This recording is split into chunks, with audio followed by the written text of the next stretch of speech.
We are an MSU TV show broadcasted live from Breckenridge Hall at Morehead State University.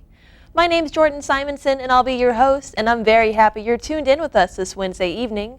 For tonight, this month's show, we have an action-packed adventure waiting for you where we'll be tackling the heavy issue of equality. We'll be focusing on gender equality, race equality, and marriage equality.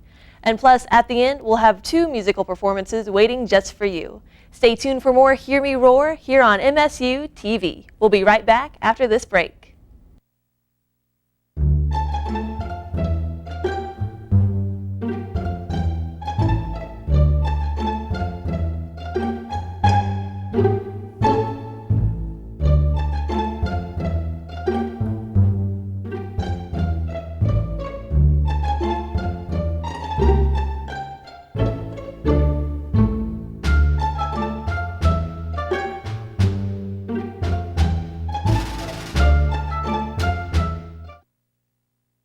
Hey there! Welcome back to MSU TV's Hear Me Roar. I'm Jordan Simonson, and today we have Noelle Hunter with us. Welcome to the program, Noelle. Thank you. So now you're a developmental education professor at Morehead, correct? Oh, that's correct. I teach students in developmental reading studies. What does that mean to you?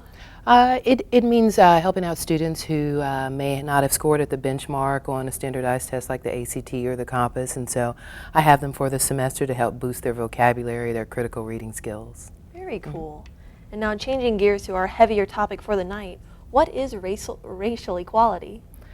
It's a dream, I think, of Dr. King, who was one of my lifelong mentors, but it's a dream that I think that we as a society must fulfill, we as a nation must fulfill. And simply put, it's the idea that a person who is a different skin color doesn't receive any negative treatment, and that all people are entitled to those basic rights that the Declaration of Independence, the Constitution, and these inalienable rights have entitled us to, regardless of skin color. Do you feel like there's a problem in today's society with that? I do, and I think the problem beyond that is that we as a nation, as college students, as people in our communities, just don't want to talk about the difficult issue of race. We like to suggest that we're in a post-racial society where, you know, race just doesn't matter too much anymore, and all of the headlines, including what we see on the news yesterday, the day before that, with the advent of social media and cell phone cams, shows that race is still a problem, and it's a big problem. Do you think that it's our college generation that have turned their backs on this issue? Not exclusively, but there is a role. We're all culpable in this. We all have allowed the race problem or the race question to be under discussed. But college students in particular, you know, I was in a classroom the other day and a student said, I think we're just desensitized. And I would have to agree with him on that. The college students, it's just not a big deal anymore. Until it is a big deal. Do you see a lot of racial inequality in your classroom? I don't, honestly, and I think that I have to set the standard there. If there's any standard there, it's that we all are going to rise together. In my classroom, you know, it's a rising tide lifts all boats, and so we're not concerned about race or gender or culture or ethnicity or international status. We're concerned about being scholars at this university, and that's the fundamental thing that unites us. Very cool. Mm-hmm. You're here with us on Hear Me Roar. We're speaking with Dr. Noelle Hunter on race equality. Stay tuned, there'll be more after this break.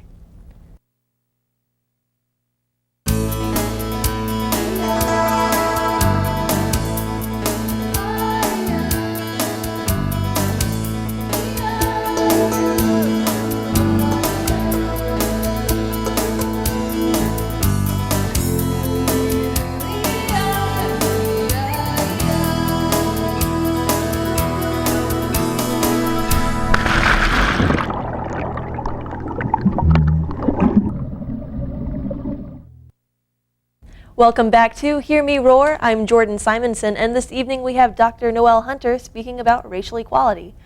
What are some ways that we can help prevent inequality and promote equality? I mean, the most basic thing that we have to do is just to be able to talk about it. Like you and I are sitting here talking about it. We just cannot be afraid to admit that it does still, racial inequality does exist. It's a problem in the classroom, it's a problem in the community, in our employment, in the military, it's a problem. But America as a nation, we are greater than that. And I think that we've been able to evolve so far because at certain times we're willing to have these hard conversations. And the conversation we need to have about racial equality didn't end with the civil rights movement. As a matter of fact, there was never a time that we need to have this more. I do believe that, we are a nation that can be united along certain issues and certain lines, and wouldn't it be wonderful if race was one of them instead of a dividing issue?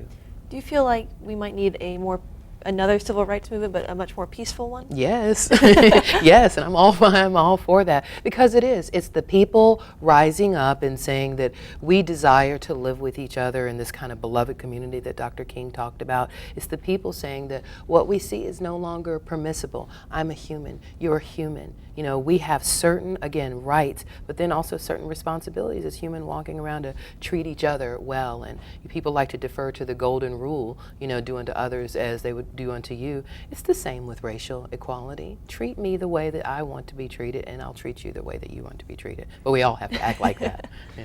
Do you see parts of yourself in Dr. King? Oh gosh, I do.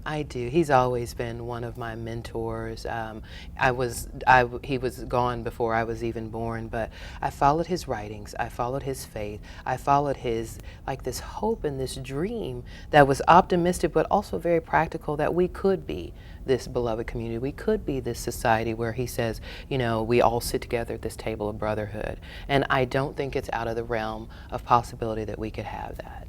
And I think it happens on college campuses, honestly, first and foremost. Very cool. Mm-hmm. So you said you saw a lot of equality within your students. I do. What we like to do, we tackle the social issues, even though it's a critical reading class. Like just today we were talking about whether medical marijuana should be permitted. We've also talked about gender equality and same-sex or marriage equality, which I think you're talking about later. And so, people bring their own ideas and their own value sets into there. And so I don't mind us having a spirited discussion, but the premise that we are equal, I have an equal respect for you and you have an equal respect for me, even if we disagree along religious lines or, educational lines, we can still have that level of civility and equality in the classroom. Very cool. Mm-hmm. Well, Dr. Hunter, I've appreciated your time on the show today. Our guest, you are Dr. Hunter, and you are tuned in to MSU TV's Hear Me Roar. We'll be back with more equality after this break.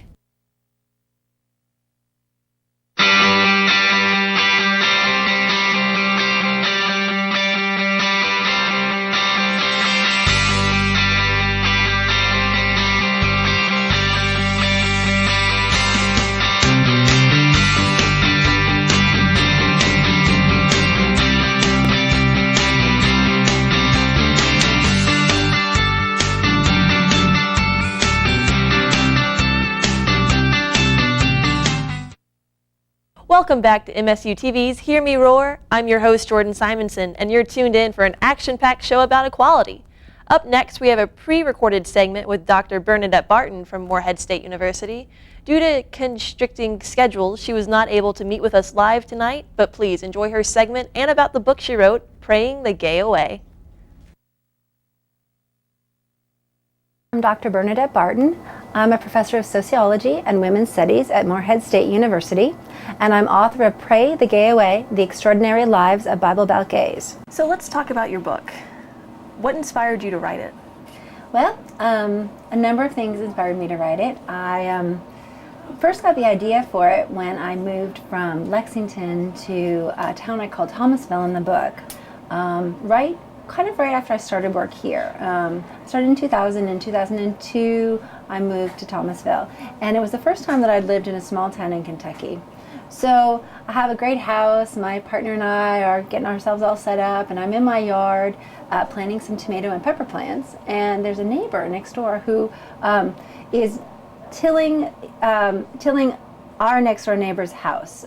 She's a country woman, huge garden, and he was from her church, and he was helping her get her plot ready.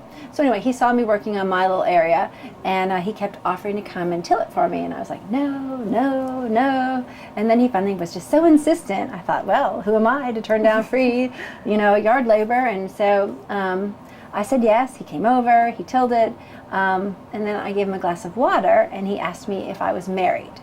So I felt like that was him kind of trying to ask me out on a date. And although I wasn't married because it wasn't legal, I was in a very long-term committed partnership. But at the time, what I said was no. And then he asked me what church I went to. And at that point, I think I was feeling a little bit uncomfortable that I hadn't said I was in a partnership. So I responded that I was in a same-sex relationship and I didn't go to any churches around here because they weren't very supportive of it. And he responded that it's an abomination. Right off the bat. Right off the bat. So that really threw me for a loop. It was just surprising to have someone say something like that to your face. And I'd never really experienced anything like that before. I was originally from Massachusetts, and it's a much more politically progressive area of the country, and so I really was surprised and startled and disturbed.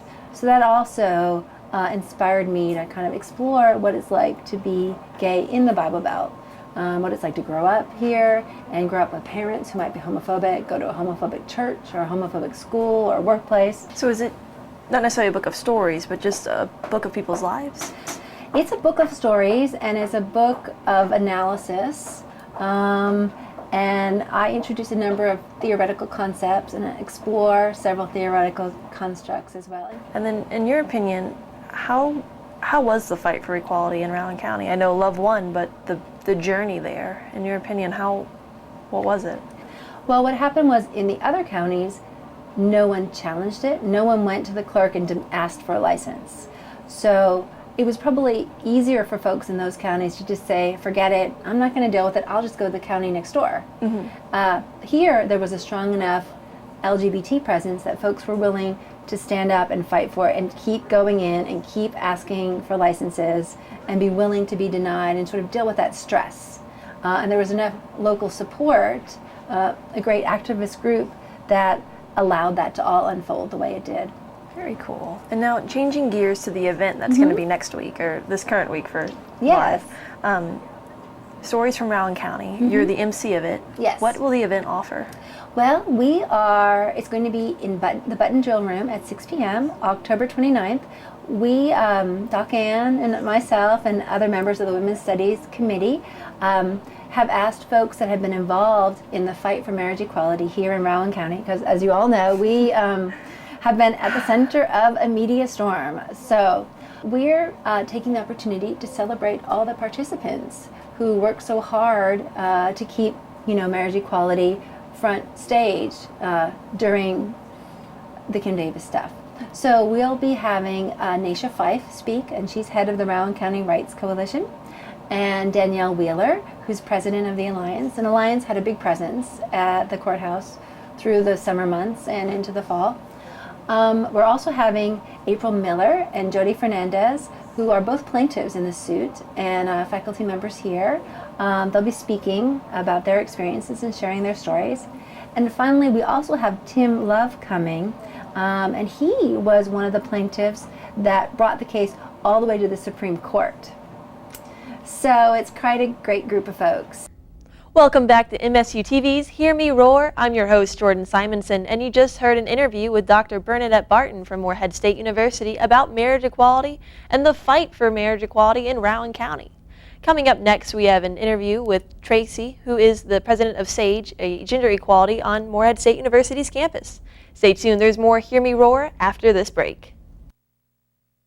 Hello, I'm Eric Thomas, Director of the Star Theater here at Morehead State University, and I'd like to invite you to come out and join us for some of the great programs we offer in the Star Theater. Our programs are both educational, with planetarium programs, and entertaining, with laser shows that feature artists such as Elton John all the way out to Metallica. So come join us at the Star Theater, located in the Space Science Center here on the campus of Morehead State University. And if you've got questions, go online to moreheadstate.edu/startheater. Hey there, welcome back to MSU TV's Hear Me Roar. I'm your host, Jordan Simonson, and this evening we have Tracy Blevins with us this evening. How are you doing, Tracy? I'm doing well. How are you? I'm doing great. So now you're part of SAGE. What is it and what do you do? So SAGE is the Student Association for Gender Equality. We're the feminist group on Morehead's campus. We work on a lot of different issues, ranging from campus sexual assault to reproductive health care. I've been very privileged to have been the president of SAGE for the past 2 years. Very cool. What are some signs of gender inequality? So especially on college campuses and elsewhere in the world as well, the prevalence of sexual assault, I think, is one of the most noticeable signs of gender inequality. But you also have issues surrounding reproductive health care. We're working currently with Moorhead's Clinic at Allie Young to improve those services here for the women on campus. But you've also seen those issues in the news recently with the Planned Parenthood debacle and all of that. Do you think the Planned Parenthood debacle will affect university campuses, especially our own? Not our own, I don't think. I have seen some things in the news that make me think so. Some universities are cutting ties with Planned Parenthood when before they were providing some really important services to their students. Huh. Why do you think it's important that us as students put our foot down on gender inequality? Well, if we stay silent on the issues, nothing will ever change. I really think that the power of people is what it takes to make the changes that we want to see within our society.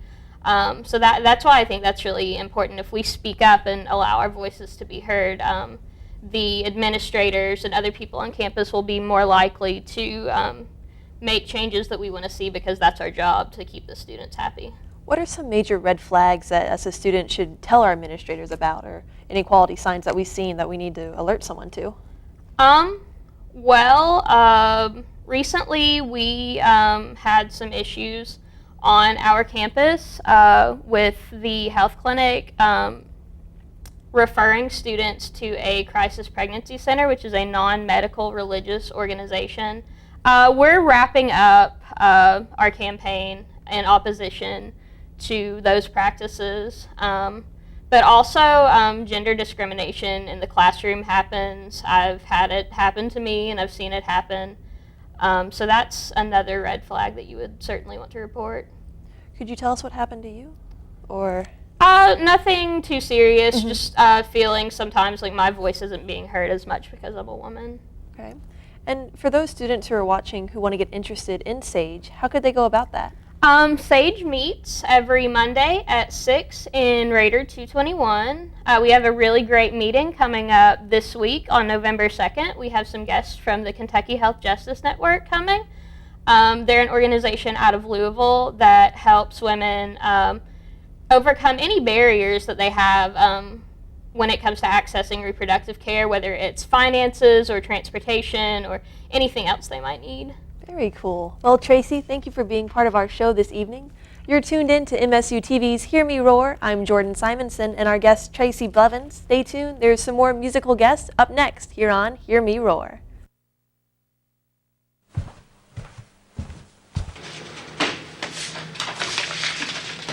Yo, why are you looking at bags, bro? What you need is a chick magnet. You put me in the room and boom, chicks. That's what I'm talking about.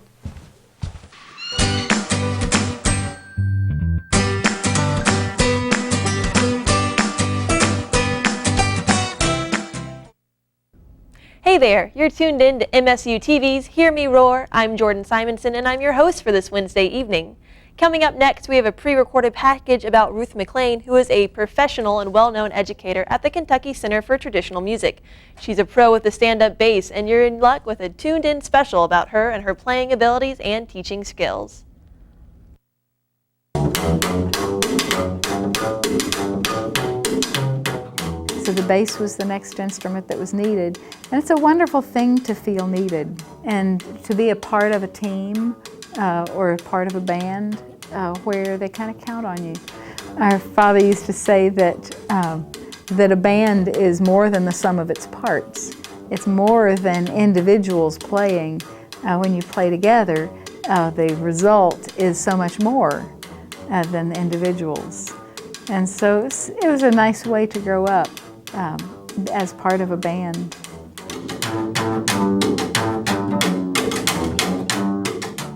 I'm Ruth McLean, and I live in Berea, Kentucky, and I'm thrilled to get to be as adjunct faculty at Moorhead State University's Kentucky Center for Traditional Music. I grew up in a family that appreciated and played music.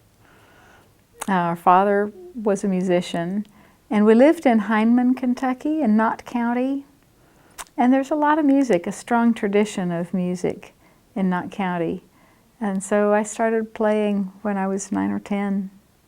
And where you grow up obviously influences what you're involved in. And so we were involved in Appalachian music growing up in the Appalachian Mountains and appreciating the tradition and culture in the wonderful mountains.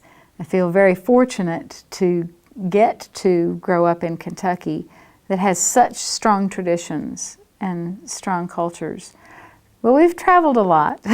We have traveled a lot with music. As when I was in high school and college especially, we were touring full-time, mostly full-time, still going to school. And we went overseas every year. We performed in all 50 states and also in 62 different countries. And overseas, we got often paired with traditional folk musicians from the area, which was an amazing experience, so much more than just going as a tourist.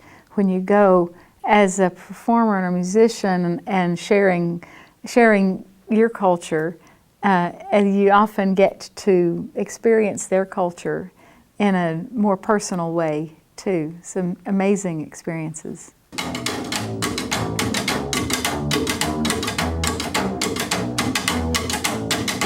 Well, I think it's important to share the things that you love and to help others take advantage of anything that we have to share in our lives.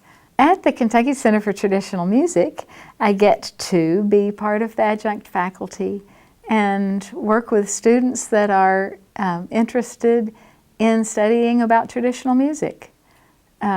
Some of them are studying for fun and because it's interesting, and others are studying to have a career in traditional music. So it stood 90 years on the floor. I look up to a lot of people. I look up to my parents very much, and my brothers and sisters. Every one of them are amazing individuals, and they are, I feel so connected with them and appreciate them so much. And then the students, I look up to the students actually because they all come with amazing gifts, amazing talents, and an amazing spirit. And I'm inspired by them.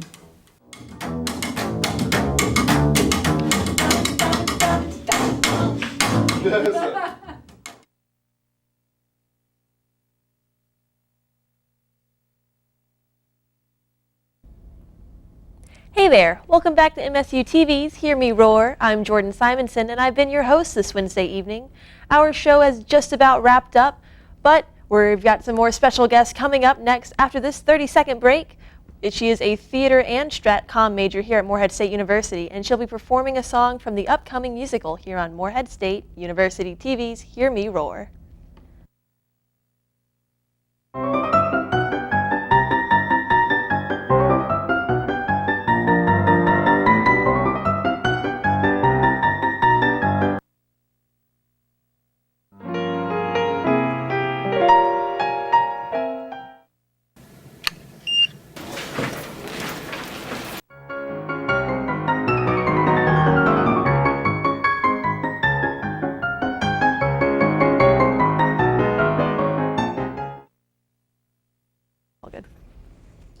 Hey there, welcome back to MSU TV's Hear Me Roar. I'm your host, Jordan Simonson, and today we have Tracy Costa.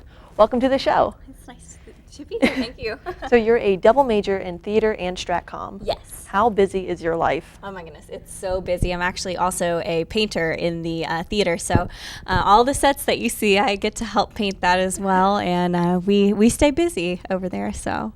So do you paint and perform? I paint and perform, and I do StratCom. I'm on What's Up here on MSU TV as well, so you've probably seen me there. What are you going to be performing for us tonight?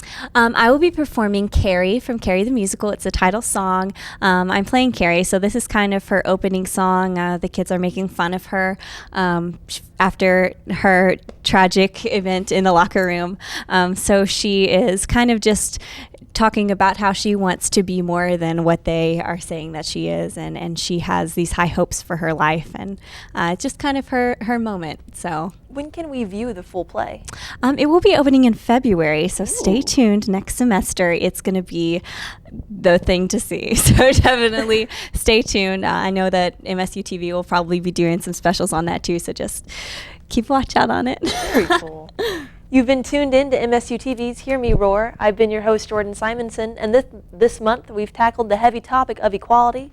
I would like to thank all of our guests tonight, Noelle Hunter, Tracy Blevins, and Morgan Costa. Good luck on your show, and I can't wait to see the performance. Thank you. Thanks. That's not my name.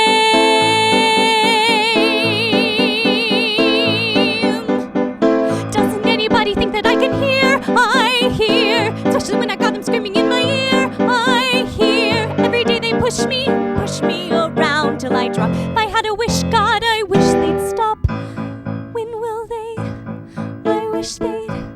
When will they? When will they? When will they? Sometimes their hatred is out of control. God, how they hurt me.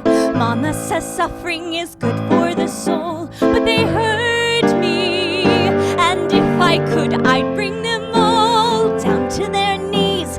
I'd make them sorry forever for teasing Carrie, Carrie, Carrie.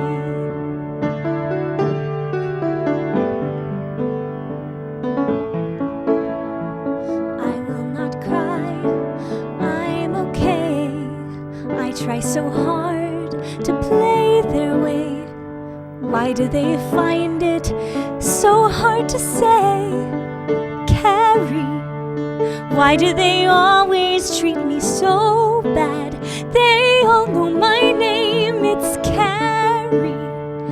I don't know why they all get so mad. It's always the same.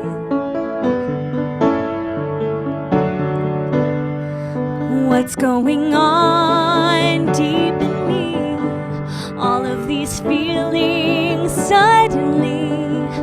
If I am changing, will I still be Carrie? Or what if I am somebody new? Imagine the things I might do. I might take a chance, I've always wondered how. Or maybe I'll dance, or try hard to laugh more than I do now. And the world will open its eyes, and for once the whole world will recognize Carrie. Then all those people who scream night and day, poor praying Carrie, they'd see the new me, and they might even say, look, it's Carrie. And finally I'd hear that word sounding so sweet, thousands of voices forever repeating, Carrie, Carrie, Carrie. I am the sound of distant thunder, the color of flame. I'm Carrie. I am the song of endless wonder that no one will claim, but someday, oh my, someday, someone will know.